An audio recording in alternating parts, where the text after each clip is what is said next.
Mais à mon avis, vous allez mieux vous en sortir en acceptant qu'il n'y a pas qu'une seule définition, mais qu'il y en a plusieurs, et il vaut mieux dire ça c'est un conte de ce type-là, ou un conte comme ça, ou un conte comme ça. Salut, c'est encore Franck Tart, et pour la dernière fois de cette semaine. Aujourd'hui, nous vous proposons d'un peu changer nos habitudes. Nous avons invité Jean-Louis Dufay, professeur de théorie de la littérature à Lucie Louvain, afin de nous donner un regard croisé sur ce que peut être le conte et des enjeux qu'il peut avoir aujourd'hui. Pas si simple que ça de le dire en peu de mots, parce que, alors, il y a déjà différents types de contes. Hein. Il y a le conte au sens le plus ordinaire du terme, c'est le conte populaire, qui est un conte merveilleux, qu'on va à ce moment-là distinguer du mythe, de l'épopée ou de la légende. Je vais y revenir tout de suite.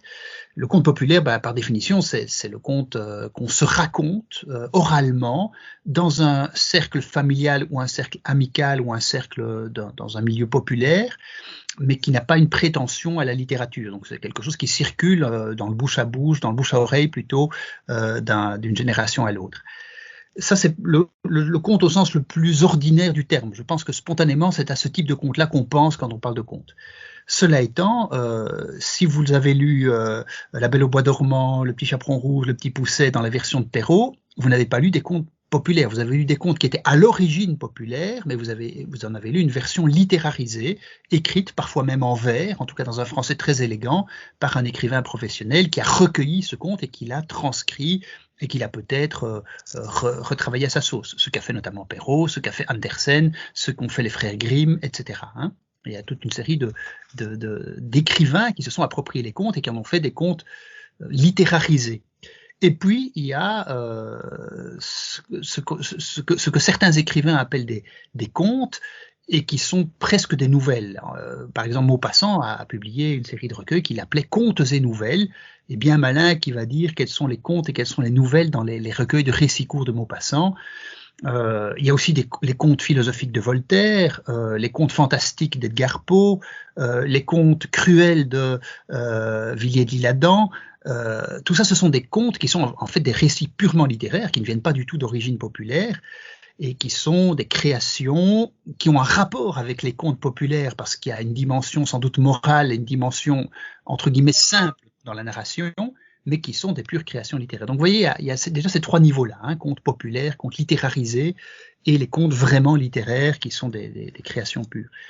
Alors si on s'attarde un tout petit peu maintenant sur la première catégorie, donc le conte populaire, ce qui le distingue du mythe, par exemple, avec lequel on le confond parfois, c'est que le conte populaire est un conte profane, un récit qui se passe dans la vie entre guillemets ordinaire, qui met en scène des hommes et des animaux et non pas des dieux et des héros exceptionnels. Ce sont des hommes de la vie de tous les jours, souvent des gens de la campagne, des gens de la vie ordinaire. C'est souvent raconté par un aîné de la famille ou par une personne d'expérience ou un conteur professionnel, et pas du tout dans un contexte religieux, mais dans un contexte de veillée, de détente. Donc c'est un récit qui a une dimension récréative, mais aussi une dimension de lien social, mais qui n'a pas du tout une dimension religieuse. Donc ça l'oppose au mythe, par exemple, à nouveau. Le conte populaire va souvent raconter l'histoire d'un individu à qui il arrive des aventures et qui va s'en sortir, non pas par sa naissance ou par un don exceptionnel, mais par son intelligence, par sa subtilité.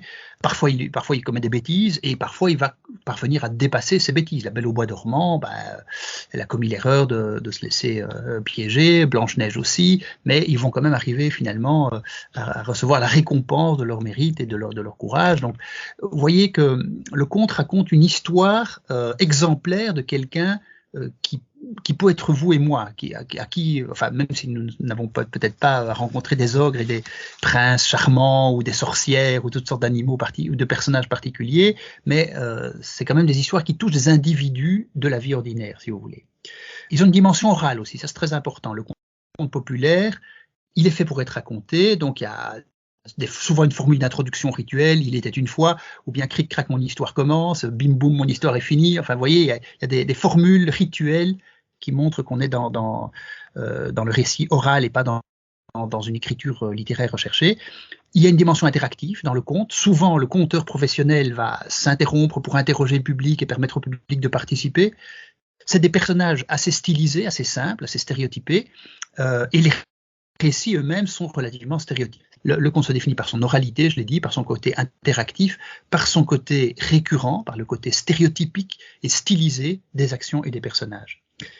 Et alors la dimension merveilleuse est très importante dans le conte traditionnel aussi, dans le conte populaire. Donc le merveilleux, ça veut dire le fait qu'on n'est pas dans un monde tout à fait réel, même si les personnages sont des gens de la vie de tous les jours, comme je le disais, mais il y a apparition de nains, d'elfes, de sorcières, d'ogres, de dragons, de toutes sortes de personnages particuliers qui viennent de l'imaginaire de l'enfance souvent, dont on sait qu'ils sont surnaturels et qui ne créent pas de crainte par rapport à leur caractère réaliste, puisqu'on sait très bien qu'il n'y a que dans les contes qu'on voit ces personnages-là, ce qui oppose le conte aussi merveilleux au conte fantastique. Le conte fantastique, comme Maupassant ou Edgar Poe ont pu en raconter, sont des contes dans lesquels on se pose constamment la question, mais est-ce que c'est vrai ou pas ? Est-ce qu'il y a une apparition ou pas ? Est-ce que le personnage perd la boule ou bien est-ce que réellement il est tout à coup hanté par une présence métaphysique venue de l'au-delà ? Ça, c'est le conte fantastique, dans lequel il y a une sorte de peur permanente que ça n'arrive vraiment et on n'est pas sûr que le personnage que ça ne pourrait pas nous arriver à nous aussi. Dans le conte merveilleux, on est vraiment dans le monde du Il était une fois, qui est un monde de l'Uchronie, d'un temps ailleurs, l'utopie et l'Ichronie. C'est un autre temps, un autre lieu, lointain, dont tout le monde sait qu'il n'a pas vraiment existé, mais qui est un lieu d'investissement d'imaginaire extrêmement puissant.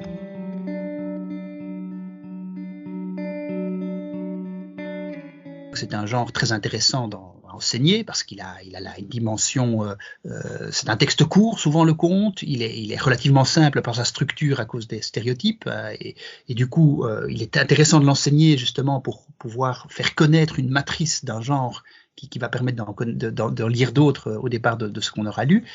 Donc ça, c'est pour l'enjeu didactique. Mais je vais aussi vous répondre en tant que grand-père, puisque j'ai la chance d'être déjà grand-père, même malgré mon jeune âge. Et donc, j'ai un petit enfant, un petit garçon de 5 ans, à qui, justement, hier, pas plus tard que hier encore, je lui racontais le petit chaperon rouge et le petit pousset. Et je pense que cette situation que vivent énormément de jeunes grands-pères ou de jeunes parents, tout simplement, hein, un papa, une maman peut faire cette expérience déjà très très jeune. L'expérience qu'on a avec les enfants, c'est que on voit bien qu'ils ont besoin de contes comme de pain, ils ont besoin d'histoires comme de pain, et on voit bien qu'il y a un besoin de leur raconter des histoires qui sont aussi des histoires transgénérationnelles, dans lesquelles on va pouvoir se retrouver nous-mêmes parce que ça nous renvoie à notre propre enfance, et ça renvoie à l'enfance des grands-parents, des arrière-grands-parents, des générations précédentes, qui a une dimension qui relie à la communauté humaine dans sa dimension plus historique, si vous voulez, et qui justement va servir un peu alors je vais pas dire d'antidote ou de contrepoison, mais je dirais de compensation à l'immersion dans l'univers du virtuel, des games, des jeux électroniques, des émissions qu'ils peuvent télécharger très facilement. Et voilà, là je parle aussi d'expérience. Mon petit gamin de 5 ans, il va aussi aller regarder spontanément tel truc sur Netflix ou sur n'importe quelle console. Donc, mais voilà, on voit bien que il y aurait un risque en même temps à laisser les enfants, dès le plus jeune âge, uniquement dans cet univers où ils se retrouvent parfois tout seuls devant un écran, sans beaucoup de capacité de mettre à distance et sans relation interactive réelle avec ces histoires qui leur sont racontées, alors que le conte raconté par l'adulte, par l'aîné, qu'il soit parent, grand-parent ou oncle ou tante, tout ce qu'on veut, crée justement cette dimension d'interaction et d'oralité qui n'existe que par cette dimension-là. Et donc, il y a quelque chose de, pour moi, absolument essentiel du point de vue de l'humanisation des enfants et du coup de tout être humain dans le conte. Le conte est une des sources premières d'humanisation parce qu'il entretient le lien tactile, le lien interactif, le lien visuel parce qu'on regarde les images ensemble, le lien auditif parce qu'évidemment on a la parole du parent, du grand-parent qui circule, et puis voilà, il y a le questionnement qu'on va avoir en direct, ce que ne permettent pas les autres formes de relations, me semble-t-il, au récit, ce que ne permet même pas la lecture d'un roman quand on est tout seul, parce que quand on lit un roman tout seul ou une nouvelle tout seul, il n'y a pas d'interaction par définition, et l'oralité est a priori peu présente. Donc voilà, le conte est unique par les enjeux que je viens d'évoquer.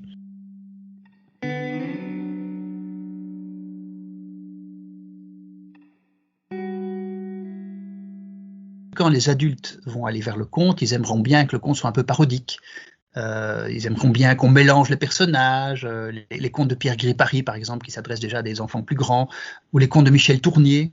Il a réécrit plusieurs contes célèbres, mais en les développant, en les détournant, en faisant des histoires qui deviennent adultes, justement, mais qui ont l'intérêt de jouer à la fois sur la part d'enfants qui restent en chaque adulte, parce que l'adulte a du plaisir à retrouver des personnages, la mère Poussée par exemple, je crois qu'il joue le petit Poussée qui devient la mère Poussée, si je me souviens bien. Bref, et donc il joue sur la reprise de personnages qui ont marqué notre imaginaire enfantin, mais en les détournant, en faisant des personnages qui deviennent plus ambigus, qui ont des expériences sexuelles par exemple, et des choses comme ça, qui sont des situations beaucoup plus adultes. Mais du coup, on a l'impression de vivre une sorte de va-et-vient entre notre moi enfantin et notre moi adulte. Le conte permet cette transition, si vous voulez, aussi entre les deux formes d'imaginaire. Et donc c'est peut-être pour ça que les adultes aiment bien aussi les contes.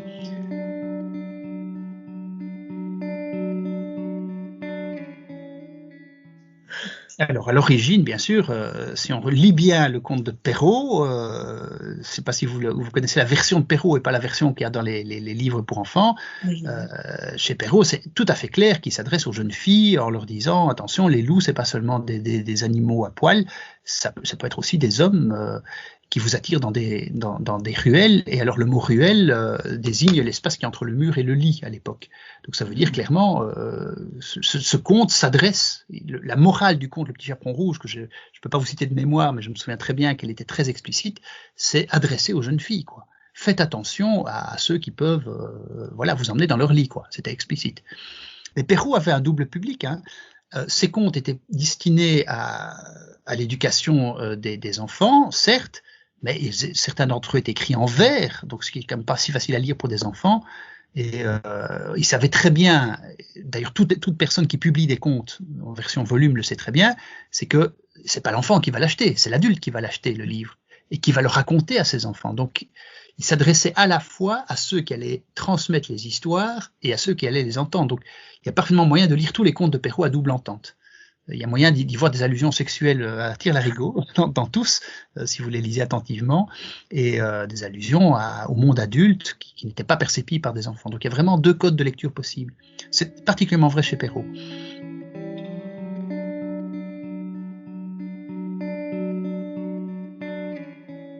Cela étant, le recueil des Mille et une nuits, qui est un des plus célèbres recueils de contes de l'histoire de l'humanité, n'était pas spécialement destiné aux enfants, hein. Il était destiné aussi bien à des adultes, il était destiné à animer des veillées, c'était raconté par des conteurs qui allaient de village en village et qui suscitaient un lien social de personnes de milieux populaires, mais qui n'étaient pas des enfants. Donc effectivement, le conte n'est pas nécessairement réservé aux enfants, mais dans l'enfance, il joue un rôle absolument fondateur et humanisant, dont on ne pourrait pas se passer. Il y a aussi des raisons psychologiques à ça. Bruno Bettelheim, je ne sais pas si ça vous dit quelque chose, qui est un psychanalyste célèbre, a écrit un essai très connu sur la psychanalyse des contes de fées. Et il affirme que si les enfants n'entendaient pas de contes, eh bien, ils ne seraient jamais confrontés à des situations effrayantes auxquelles ils seront confrontés en tant qu'adultes, et que le conte a donc une dimension initiatique et cathartique, parce qu'il permet justement à l'enfant qui ne sait pas encore mettre de mots sur la peur de la violence de l'adulte, la peur de l'agression, de la perte, de la mort, etc. Toute une série d'expériences traumatisantes qu'il va peut-être rencontrer pendant sa vie. Ben, le conte lui permet de les vivre par l'histoire, par la fiction, et donc avec le filtre de cet imaginaire qui fait que ça n'est pas trop écrasant, trop effrayant, mais qu'on va quand même vivre des émotions par procuration, et donc cette fameuse catharsis qui est la purgation des passions par l'imaginaire, qui va jouer un rôle important dans la formation psychique des enfants. Bettelheim va jusqu'à dire qu'un enfant à qui on n'aurait pas raconté de contes, il risque d'être un adulte très plein de névroses et de difficultés d'intégration dans la société, quoi.